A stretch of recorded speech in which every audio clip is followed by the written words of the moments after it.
want to make something look as if it were like glowing, for instance. Glowing meaning like if you had a lightsaber, or you want to make your eyes look like they've got energy, or like there's a lantern in the background, or anything for that matter.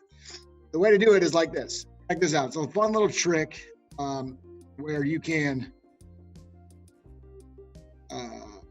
like make this particular eye. Let's just make sure let's just pretend like we want to make it look like it's glowing. Okay. So if you do this, go to the very top layer. This effect, this kind of lighting effect for the glow is going to happen above your outline layer. So watch what I do closely. So on layer 0 here, notice how that's the top.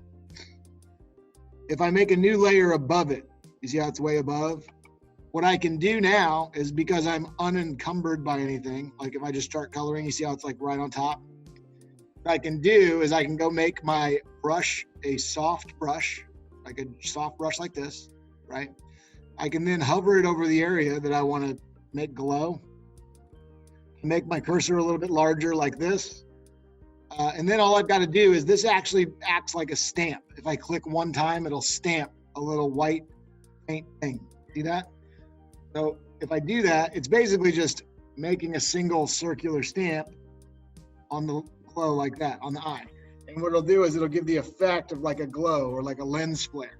Now, that doesn't look great, because if you notice, my cursor is like a circle, right? But the eye that I'm trying to make glow is an irregular shape. Now watch this. Another fun thing you can do, instead of doing like a giant circle like that and kind of messing up the design, because that kind of makes them look like a demon or something, a bright white eye, or excuse me, the bright circular eye. What you can do is this. If you click on the brush tip up here, you'll notice that there's this thing where you can play around with what the tip shape looks like. One of the options here is that you can grab these little white circles and you can squeeze them. You see that? What happens to it? It makes it an irregular shape. This is particularly useful when you're trying to add a glow around an eyeball, for instance. So look, I'm just getting the thing to be the right angle, roughly the right size. And then when I bring it out, you see that it's a different looking shape. I can even make it a little thinner than that, like that. See what I'm talking about there? When I bring it out here now, I can make it a little light, smaller like that, and then voila, there we go. I've got myself a cool glow. Now that won't work on that side, right? The illusion is shattered. There's something I could try on this side. I just come right back up to it. I tilt it the other way, right? Make it a little bit smaller. That tilt isn't quite right because of the angle of the face. Make it a little bit smaller even, and then hit it like that. So now, I kind of missed. Doesn't have to be perfect, but the more perfect, the better. What you have here is you kind of bring it to life a little bit, right? So that, I mean, not every character has glowing eyes, but there's probably something that you can add a shine or something to. Now, it's just one little trick, okay? Another trick that you can do to really make these things come to life is this. Let's pretend like there's some sort of neon pink glow up here. Are you guys still with me? I can't really see you. Somebody unmute and tell me you're following me. All right, I'll take that to believe that nobody is listening to me. All right, so I'll do like a sky. I got you. I'm just messing with you. All right, so watch this. I've selected a sky blue. All right, I'm going to throw 3 different things at you right now. So the way to do that outer glow thing to make things look like they're lit up, you have to do it above your outline layer. Okay. The other 2 things I'm going to show you, you don't have to do above the outline layer. Well, you'll see. Okay. So what you can do in this case, go back to your flat layer like we've been doing. I'm going to go select multiple items like I've been doing as well, like you guys are probably used to by now. Flat layer. And then you have your nice little render layer above it where you've been doing all your rendering. If you make a layer even above that, we can call this like an outer glow layer or something along those lines. And what I mean by that, we can just call it a random lighting layer, okay? And what I mean by that is this. You'll see what I mean. So I have everything selected. Let's pretend, before I select everything, let us pretend like I've got a giant glowing something over here. All right, maybe there's like maybe I'm in a factory or something, and then there's this like big, huge blue light glowing over here, right? See that? Okay, so watch this. On this layer, what I can do, if I select the flats, you always use your flats to select, because you have really clean little basic shapes to select from. All right, so I've got my flat selected. What I can do now on that layer 5 that I've got here, you probably already know, if I make soft brush, don't want to overpower this, okay? This is just like an effect that you add at the end. If you make like a soft brush, make it pretty big, then what you can do is just kind of go around the edge like this of the area that's being hit by that light. You see that? And what it'll do is it'll kind of shine it. And in fact, if you have multiple areas, like if I want to do it like right here, see this? Looks like crap right now. But if I can come in with my eraser, use my soft eraser here, I can come in and clean it up, and I can only get it to where it's like hitting the shape of his head. Now, you might be like, not sure how you can apply this to yours, and that's totally fine. So I'm gonna actually come through here and cut this out as well. I'm thinking about what area would that light be hitting? It'd be hitting the edge of anything that was sort of exposed to it, you see? It would not be hitting the inside of it. All right, so when I do that, you see how that kind of like gives it an exterior shine? Like it really makes it look like this person exists in that space. I didn't really do much there. All I did was just add a new layer on top. And by selecting and adding that particular light, I created that. See that? That's not much really. That's actually really fun to apply. If you just do like a real thin, soft rim light around it, it's usually considered backlighting. Like if someone's standing behind like the light source, there's kind of like a glow around them. It's something that you can get good at or you can play around with. Excuse me. Another thing where that might be useful on this one is with these the blades here. If I were to select this, I could go grab that sky blue again, and then I could come through and really make these shine from the blue light.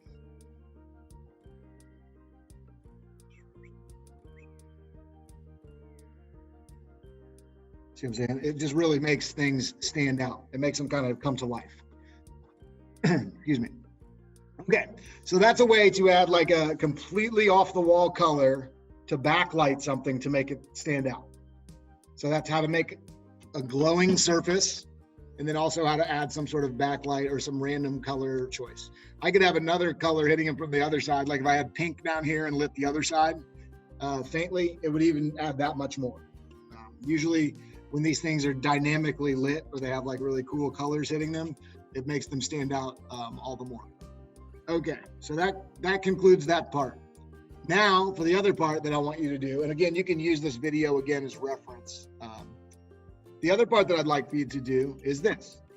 We are gonna go download some paintbrushes from the internet, and then we're gonna use them as texture stamps. What I mean by that is like this. Take a look at this. I've got my character here.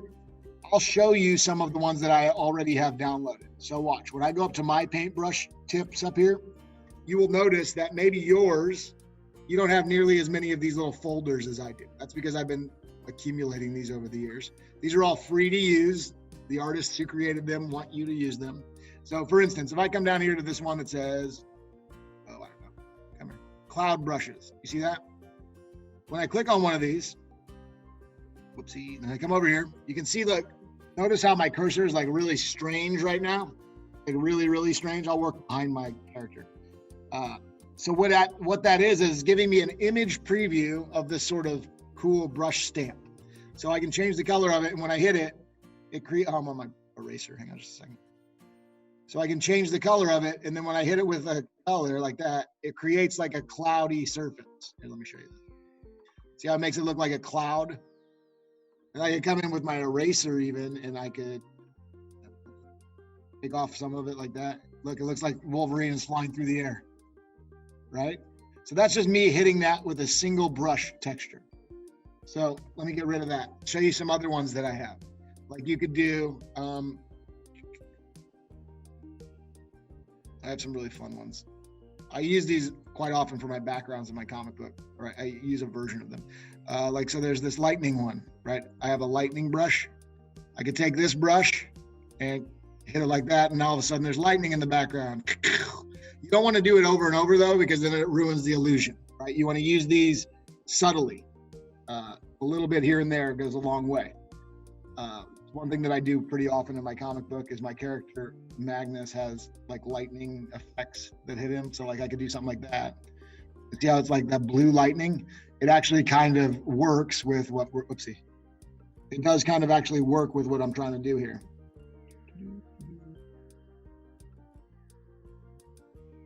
So I'm really like just playing around with this idea of just adding a little bit of extra to it. See that? That looks pretty rad in my opinion. So now why would this be useful? Well, maybe you don't have some wide open background where you could do this. Well, it's not just about creating backgrounds, it's about creating texture. So take a look at this. Let's just say that Wolverine here just got into a terrible fight, okay? And he is just beat up. What I can do is I can do my magic wand selection on my flats again, like this, shift. I'm just gonna select all the blue and the yellow, like we've done a number of times now. Now, if I select a layer, make a new layer, doesn't matter, as long as your layer's up above your flats, it's fine. If I go to my paintbrush, some of the different textures I have, like there's this one's called like grunge. If I hit it with like this kind of a texture, all right, come on, there we go. See how it's got this really wild random texture to it? What I can do with that is if I wanted to hit that with that kind of texture, it would just add level of, you see that? There's like some interesting stuff happening. It's not the best use of it, but you can see that it definitely adds a tone to it. It kind of makes it look a little dusty. That's not exactly what I wanted to show you though. What I wanted to show you is this. Let's say he got into a fight and he's gotten blood all over himself. All right, this is school appropriate. Check it out. I've got this brush now. Come on, it's got like a little paint splatter kind of thing going on. I go down to like a dark red and I hit him across him like that, it'll look like, you see that? Like he's got blood splattered on his face. Now, this might be more useful if I have a better selection. So because I selected absolutely everything, it's not gonna work as well. Let's say I just select this forehead here. I hit this blood splatter thing, make it a little bit darker, hit it like that. You see how it's got a little bit, I'd have to work at it, but look at his forehead now. I've got like an outer cool glow.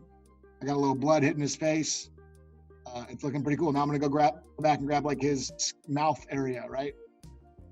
Then I can come in here and go find a different one of these splatter brushes, change the color up ever so slightly, make it real small, and see what's happening there is it's just giving it another level of texture, okay? Now you might be like, oh, that looks really fun, but how am I supposed to get all that stuff? Okay, well, I'll show you. Just look at the difference between what we were doing and just by adding these cool things, you can get all this fun stuff, right? Hold on. Okay. So playing around with all those different things that I just showed you are what's going to really bring this to life. Keep in mind, just looking at Wolverine's face here, the glow and the lightning, the blue lightning and the blood on his face and everything. Remember where you started whenever you're thinking about this stuff. Like it used to just be this, right? And now it's completely coming to life just by adding these simple things. Okay, so now, how do we do that? Well, here's how you do it. It's not hard at all. It's really, really fun and easy. Everybody with me, let's all jump over here to our internet. You can go to your internet with me. Just go to the internet. And we're gonna type in the following. Some of you remember this because we played around in Photoshop a lot, Graphic Design 1. Some of you missed graphic design, the end of Graphic Design 1 due to our pandemic here.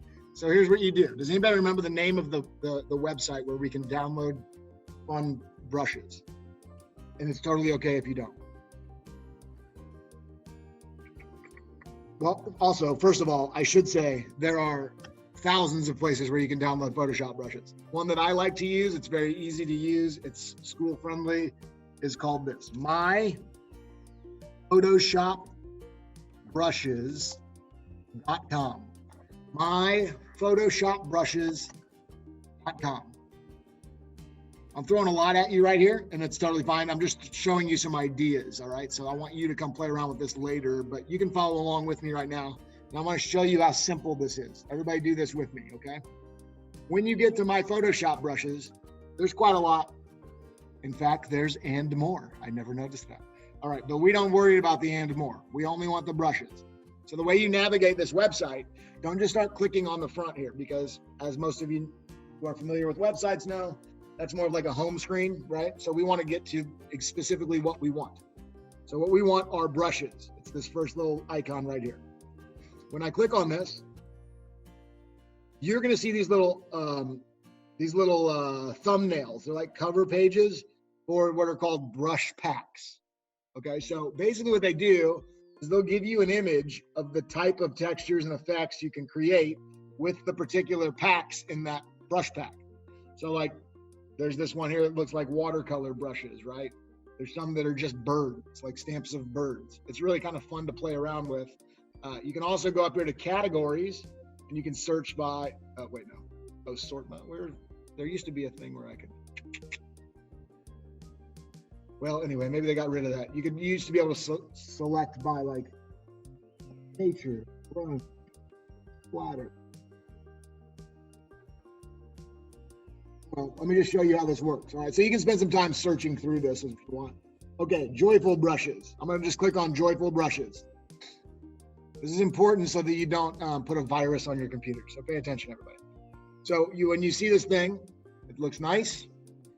When you scroll down, what you'll get, you see these little icons here. These are examples of what that particular brush tip looks like, if you like it. So I'm looking through here. Oh, it looks like you could do like a cool cityscape with like some snow and stuff. I don't want that one. All right, so I'm gonna keep looking. Splatter brush, or splash brushes. This one looks nice. As I scroll down, I'm gonna look at it. And okay, those look pretty cool. They look like paint splatters. Some of them are lighter gray, which means they're gonna be like, have a texture to them. Okay, let's say I like it. All I do is this. I come over here and I click download. Now, which one of these download buttons should I click? Those of you who grew up on the internet, one of these things is not good. One of them is good. Anybody? The green one. The green one. Why wouldn't I click the blue one? Because the green one, the blue one has like that box around it, so it's very clearly an ad for something else that is probably a virus. That's and right. also, Very the good. green one matches how the website itself looks. That's exactly right. I'm sure most of you guys are like, duh, I know how to illegally take things off the internet, let alone legally do it. So just make sure when you're scrolling around that you don't click on the ads, okay? Even if it's not a virus, it's gonna do something to your computer. So anyway, you just find this little green one, you click download. Watch how easy this is. If you are using Google Chrome, which I am, most of you guys probably are as well, you'll see that down here at the bottom of my screen, it says splashbrushes.zip, right? All I do is double click on this. It will unzip it and open it. Let me bring it up, hang on a second. Let me bring it over here to where you guys are. Come here. There we go. All right, so it unzips it so you can see it. Can you all see what just opened there? There are two files in here. The one that we want, sometimes there will only be one file, sometimes there will be multiple.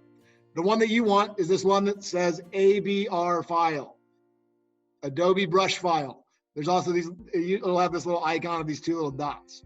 Here's how simple this is. Once I find the one I want, I downloaded it. I double clicked on my zip file.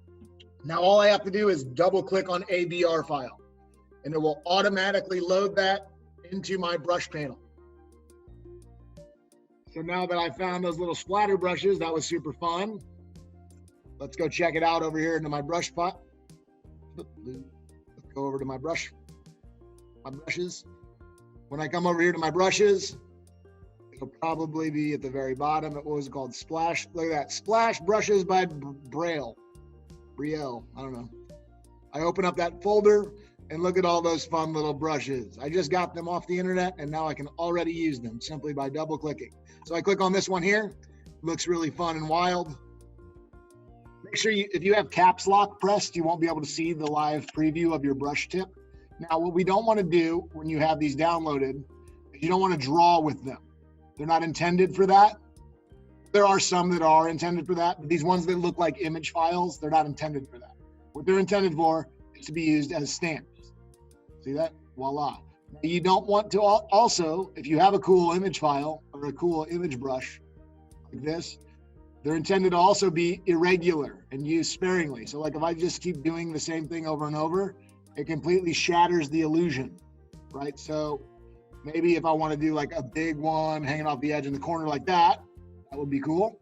And I would maybe want to go change the tip, change the color slightly, vary the angle a little bit, hit it again like that. Now that does look pretty good, right? Because it's not the exact same thing over and over. Okay, having said all of that, what I want you to do is I want you to deploy some of these brush tactics on your project. Doesn't have to be everything. Like if you only want to just add a little bit of clouds to the background, that's totally fine. If you want to only add a little bit of, I don't know, scratched up texture to some area, that's fine too. But I just want you to do something to bring it to life.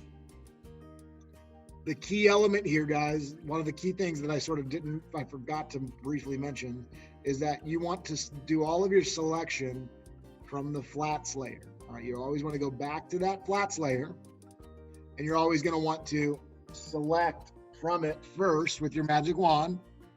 Then once you have an area selected, then you can come in with your fancy cool brushes. You can come in, you can hit it with a little brush thing like that. See how neat that looks? It only puts it in the area selected. That's how you can keep everything under control.